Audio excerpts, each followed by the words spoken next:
Após ter criado Deus, o espírito do homem à sua imagem conforme a sua semelhança, formou, pois, Deus o homem do pó da terra. Soprou-lhe o espírito criado, e o homem tornou-se uma alma vivente, pôs-lhe Deus o nome de Adão. E disse Deus: não é bom que o homem esteja só. Farei-lhe uma companheira compatível. Ora vista, todos os animais que haviam estavam em seus pares, e apenas o homem estava só.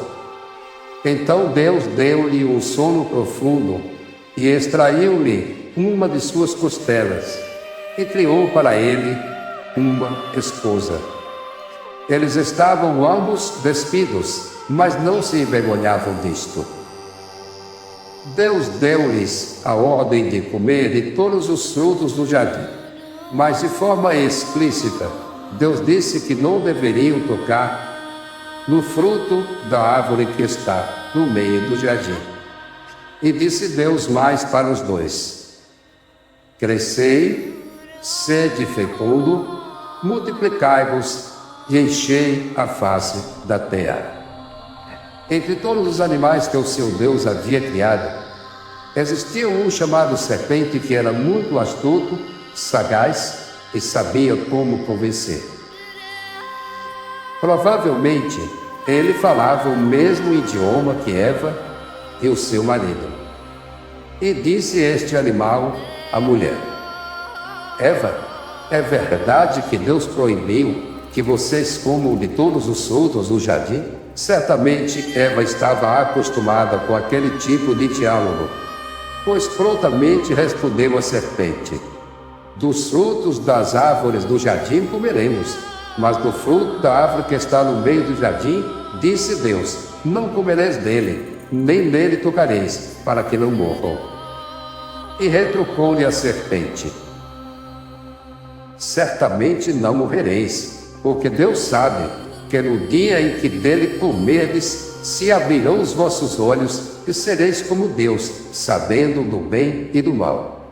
A mulher achou interessante aquela narrativa, e aí viu que aquela árvore era boa para se comer, agradável aos olhos e desejável para dar entendimento. Tomou do fruto e comeu.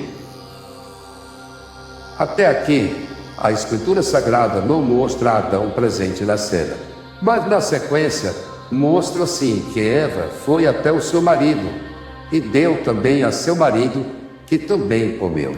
Após acontecer esta cena, primeiro entre a serpente e a mulher, e na sequência entre a mulher e o homem, ambos perceberam que estavam nus e se envergonharam, e mais que depressa, improvisaram roupas de folhas para esconderem a sua nudez.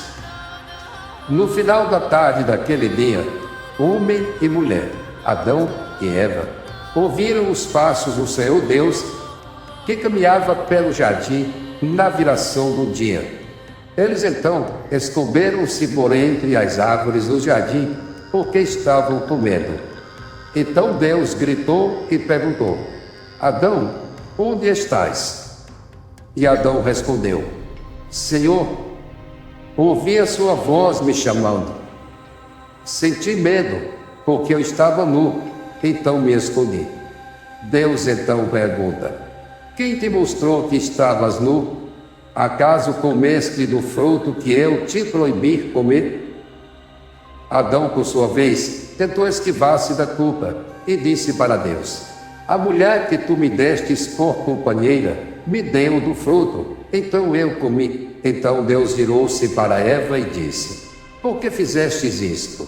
E Eva respondeu: a serpente seduziu-me e eu comi. Virando-se Deus para aquele animal, disse Deus: maldita tu serás entre todas as bestas, e mais do que todos os animais do campo. Sobre o teu ventre andarás e comerás pó todos os dias da tua vida. Colocarei uma inimizade entre você e a mulher, entre o seu descendente e o descendente da mulher. Dentro desta última narrativa, fica explícito em que ali no Éden, haviam dois descendentes sendo gerados, um descendente da serpente e outro descendente de Adão. E virando-se para a mulher, Deus disse: vou multiplicar grandemente a dor da tua concepção. Com dores trarás filhos, e o teu desejo será para o teu marido, e ele te dominará.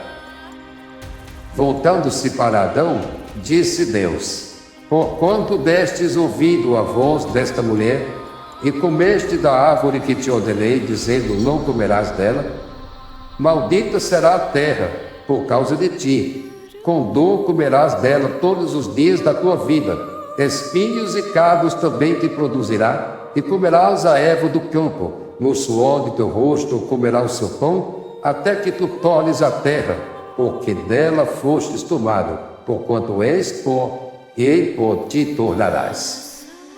Deus viu que o homem agora havia se tornado um ser com capacidade de discernimento, e correria o risco do homem tomar do fruto da árvore da vida e viver eternamente. Então Deus cingiu-lhes com túnicas e os ordenou que saíssem para fora do paraíso. Feito isto, Deus colocou querubins no portal da entrada do Éden, para que o caminho ficasse guardado, para que a árvore da vida também não viesse a ser tocada. A partir daquele momento, dentro de Eva, dois filhos estavam sendo gerados. Um do primeiro ato com aquele animal chamado serpente, e um outro do ato com Adão, que seria a espécie humana propriamente dita, e não os humanos híbridos. Adão e Eva começaram a sobreviver a partir do labor, e começaram a sua história como humanos e a sua missão como povoadores do planeta. Embora Eva trazia em seu interior uma raça híbrida que estaria sendo gerada desde o primeiro momento, quando a serpente a seduziu.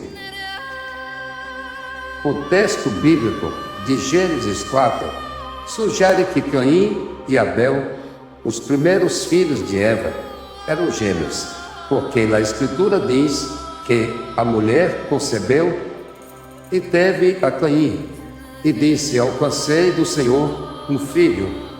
Na sequência do texto, não mostra um novo coito, e sim que teve também o seu irmão Abel.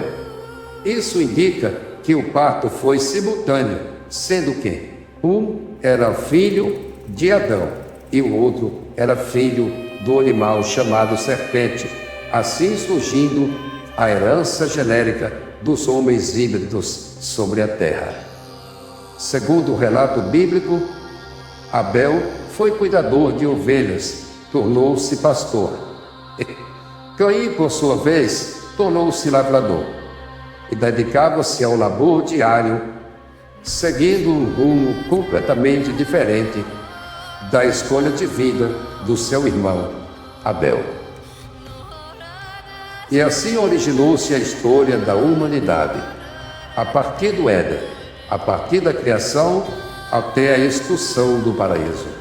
Ali iniciava-se as raças humanas, o povo híbrido, descendentes de Caim, e o povo comum, descendentes de Adão. E por esta razão, Deus sempre referiu-se aos filhos de Adão, pela linhagem de seus filhos, a partir de Sete, como os filhos de Deus. E a linhagem de Caim foi simplesmente catalogada na história como os filhos dos homens, ou os homens mortais.